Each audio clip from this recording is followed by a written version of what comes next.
잘 몰랐는데 시작 전에 김재호 전 이사장님 잠깐 뵀는데 10년 전에 김재호 이사장 취임하신 날이 오늘이라고 해요. 그래서 그 이야기 듣고 가만 생각하니까 김재호 이사장님을 제가 모시고 서기로 그래서 생겼습니다. 10년이 지났는데 우리 김재호 이사장님 그때 예배당 짓는다고 애를 많이 쓰셨는데 10년의 세월을 제가 까마득하게 잊고 있다가 갑자기 생각이 나서 다시 한번 하나님께 감사를 드리게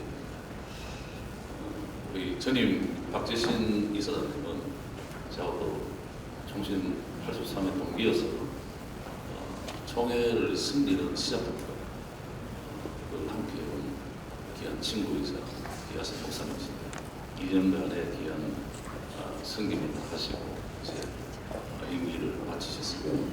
새롭게 시작하는 우리 양대식 목사님은 선교에 있어서 너무너무 좀 뜨겁게 열정적으로 승리시는 귀한 목사님이신데 이번에도 하나님의 섭리와 인도하심 속에 이사장으로 이렇게 택함을 받고 2년간 봉사하실 때 주의 성령께서 우리 양 목사님과 또 함께한 우리 모든 교우들에게 은혜를 베풀어 주셔서 넉넉하게 감당할 수 있는 은혜가 임할 줄 믿습니다. 네. 백부의 총회를 마치고 이제 첫날 행사는 몇 군데가 있었습니다. 이 GNS는 특별한 애정이 있는 곳입니다. 저도 선교에 상당히 미쳐 있어서 교회의 모든 재정을 박재신 목사님이 하는 거 따라한다고 정말 열심히 쫓아다녔습니다. 그랬는데 하나님께서 GMS 이사장으로 안 보내시고 교단 섬기는 쪽으로 보내셔서 또 그쪽으로 현재 봉사를 하게 되었습니다. 우리가 살고 있는 이 시대는 하루가 다르게 엄청난 속도로 지금 변화되고 있습니다. 현재 총준위의 위원장으로 섬겼던 그 예동열 목사님께서 이제 요즘에 AI가 굉장히 많이 보급되지 않습니까? 그래서 우리 교단의 헌법과 1회부터 109회까지 총회 결의 또 각 모든 기관 상비부 상설위원회의 규정 또 시행처치 그 안에 지금 집어넣는 작업을 하고 있습니다. 거의 다 들어갔습니다. 치면은 몇 회에 어떻게 결의됐다는 게 바로 툭 나옵니다. 이런 시대에 우리가 살고 있는 것 같습니다. 이 세상이 어떻게 될 것인지 미래를 내다보는 사람은 아무도 없지만 그러나 우리는 하나님의 말씀인 성경을 통해서 이 세상의 미래를 내다볼 수 있습니다.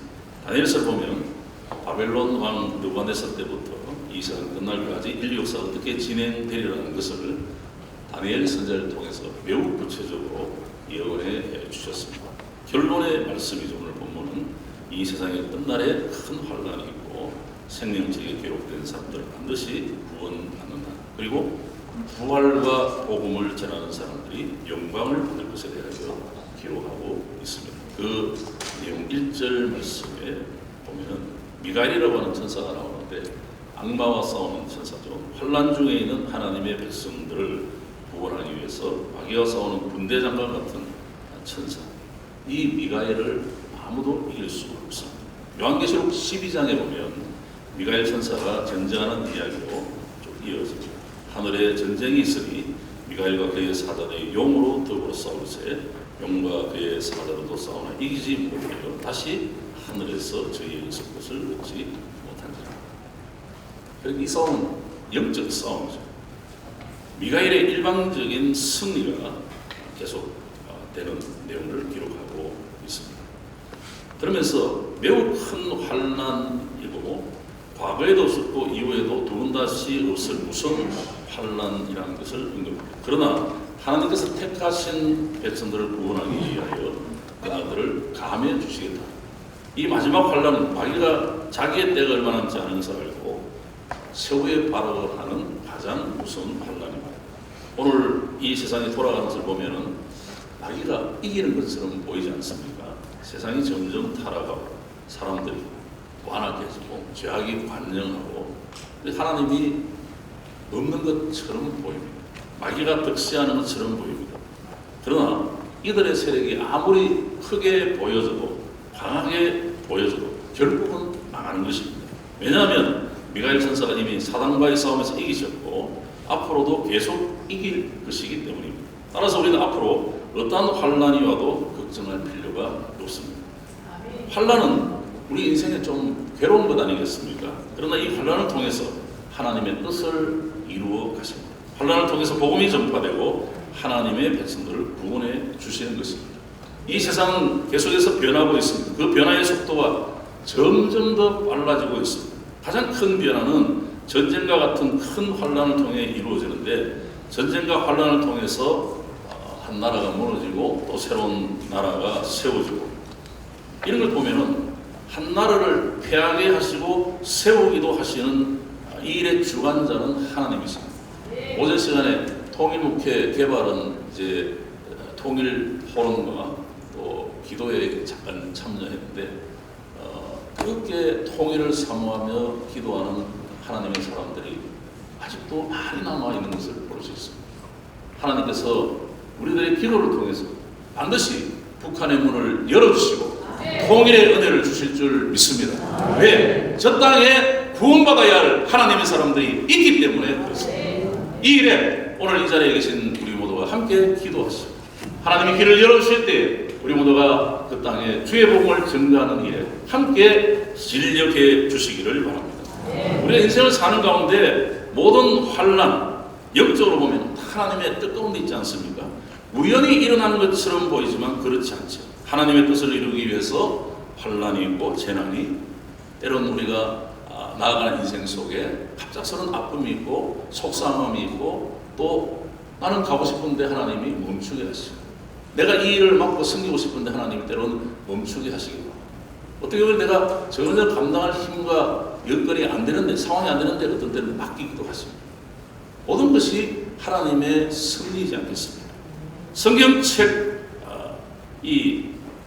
생명의 책에 기록된 사람만 구원을 얻고 천국에 들어감을 성경은 다시 한번 말씀하는데 이 생명책에는 종족 단위로 지역 단위로 국가 단위로 기록된 것이 아니라 정확하게 개개인의 이름으로 쓰여져 있다는 것입니다. 생명책에 기록된 사람은 어떤 환난 핍박이 있어도 우리 하나님이 이기도록 해주시면 반드시 구원해 주시는 것입니다. 이 생명책에 기록된 사람은 단 한 사람도 빠짐없이 구원해 주시는데 창세전에 택하신 자들은 모두 예수 믿게 하시는 거죠.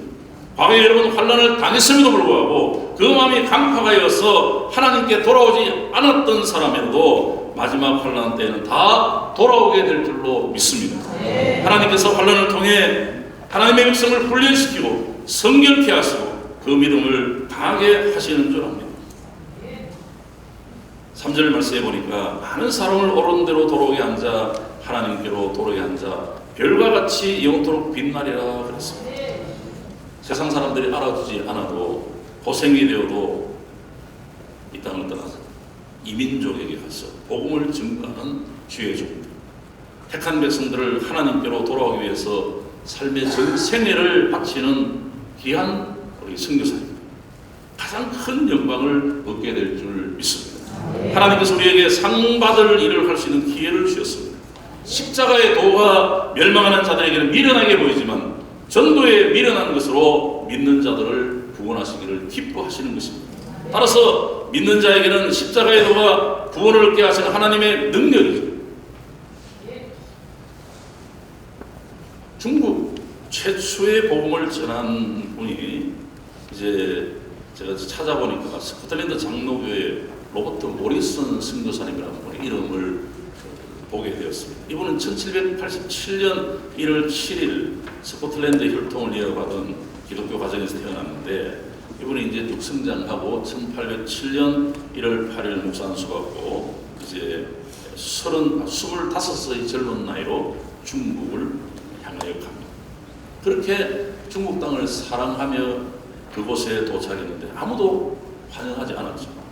그 당시에 중국에는 외국인에게 중국어를 가리키다가 발각되면 사형 처할 정도로 아주 폐쇄적인 완고한 그런 정책을 썼는데, 이 모리슨 선교사님은 2명의 캐톨릭 개종자로부터 중국어를 비밀스럽게 배워온, 본격적으로 이제 중국 선교를 하기 위해서 중국 내륙으로 옮겼지만은 그 당시 외국인의 거주와 이동의 제한 때문에 중국 사람들을 접촉하는 것 자체가 어려웠습니다.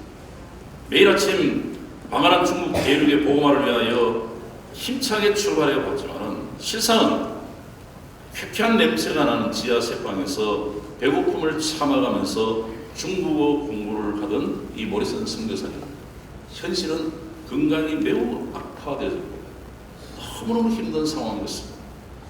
그 누구도 자신에게 우호적이지 않는 절대 고독감과 언제 추방될지 모르는 불안감, 모리슨은 이와 같은 최악의 상황에서도 이 대륙에 남아서 주의 복음을 전가하기 위하여 그 당시 동인도 회사에 취직하고 숨 거둘 때까지 그곳에서 통역으로 근무하면서 성경 번역에 힘을 다해서 1815년 중국어 신약 성경을 출간하게 됩니다.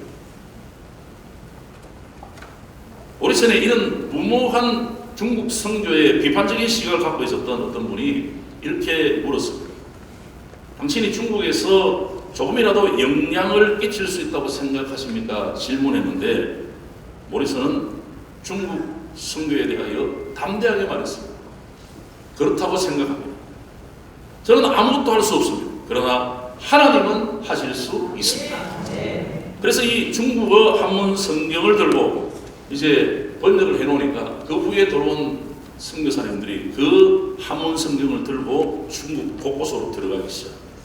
그런 가운데 1865년 9월 13일 이제 파괴될 때, 특히 백령도에 한 3개월 정도 들어가게 되는데, 백령도의 두무진이라고 하는 곳에 이 토마스 선교사님이 한문 성경을 들고 우리나라에 들어오셨습니다. 한국 사람에게 최초의 복음이 적힌 성경이 전달되었습니다.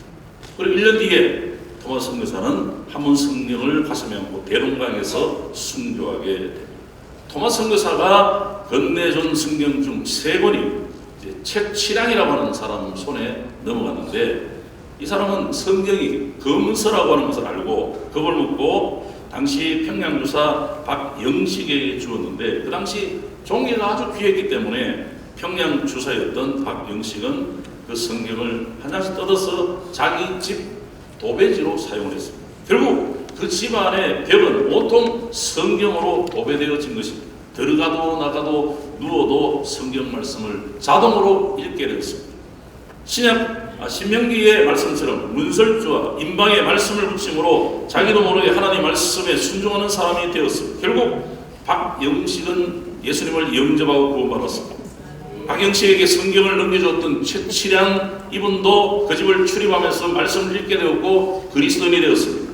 이후에 그 집은 기독교 역사에 아주 중요한 집이 됩니다. 이 집이 1907년 평양 대부흥운동이 시작된 토마스 선교사가 순교한 지 42년 되던 그때에 이제 평양 장대현 교회의 전신인 평양 최초의 교회인 널다리골 교회가 되었기 때문입니다. 평양 대부흥운동은 오늘 한국교회를 있게 한 원동력입니다. 장대현 교회를 세운 것은 토마스 선교사님의 피 흘림이 있었기 때문이고, 이것은 또한 자신의 삶을 송두리째 중국 선교에 바쳤던 로버트 모리슨 선교사의 헌신으로부터 출발한 것입니다. 하나님의 나라와 그의 의를 위하여 애쓰는 모든 분들의 수고가 결코 헛되지 아니하다는 사실을 명심해 주시기를 바랍니다. 복음을 전하는 말보다 더 아름다운 말은 없습니다.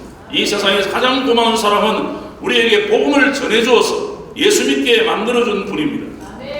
이런 분들에게 하나님께서 아름다운 것으로 상급으로 역사하여 주실 줄 믿습니다. 우리가 복음을 전하는 일과 선교하는 일에 예외가 될 수 없습니다. 직접 선교사가 되든지 선교사를 돕든지 우리 모두가 선교하는 일에 함께 힘써 동참해 주시기를 바랍니다. 우리 앞에는 창세 이후로 없을 큰 환란이 다가오고 있습니다. 이 환란은 우리를 괴롭게 하기 위한 환난이 아니고 이 환난의 목적은 하나님의 백성을 돌아오게 하기 위해서입니다. 우리가 땅끝까지 그리스도의 복음을 증거하고 마지막 환난이 끝나면 예수님께서 재림하실 줄 믿습니다. 그러면 이 세상 나라는 끝나고 이 땅에 그리스도의 나라가 세워질 것입니다. 그러므로 우리가 할 일은 복음을 증거하는 일, 선교하는 일에 우리 새로 취임하시는 양대식 목사님과 함께 힘있게 동력하는 우리 모두가 되기를 주의 이름으로 축복합니다. 기도하겠습니다. 은혜로우신 하나님, 영광을 받으시고 양대식 목사님과 함께 마지막 시대에 주님이 주신 사명 감당하는 저희들 되게 하여 주시옵소서. 예수님 이름으로 기도하옵나이다. 아멘.